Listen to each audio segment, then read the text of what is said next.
Subscribe and share my channel Sudarsana.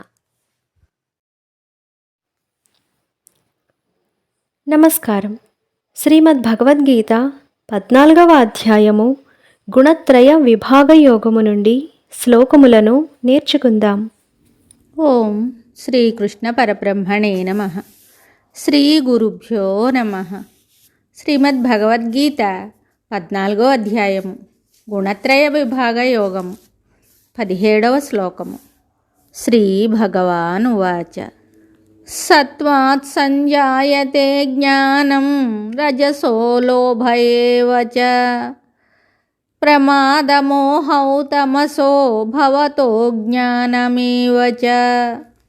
Satva సంజ్ఞాయతే జ్ఞానం రజసో లోభ ఏవ చ ప్రమాద మోహౌ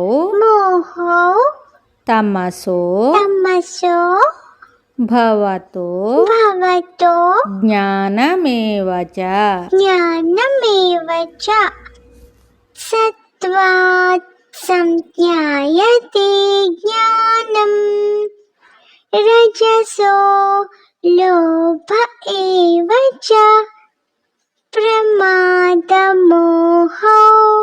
తమసో భవతో జ్ఞానమేవ చ.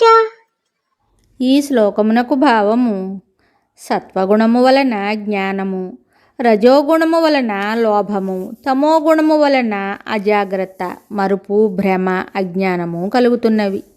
తత్వము బాగుగా దృఢపడుటకై ఉపాధ్యాయుడు విద్యార్థికి బోధించినట్లుగా భగవానుడు అర్జునునకు చెప్పిన విషయాన్నే వివిధ రీతులుగా మరలా తెలియజేయుచున్నారు.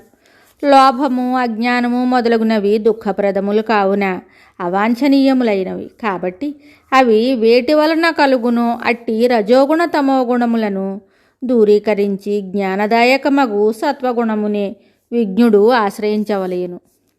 శుభం. శ్రీమద్ భగవద్గీత తరువాతి శ్లోకంతో మళ్ళీ కలుద్దాం. నమస్కారం.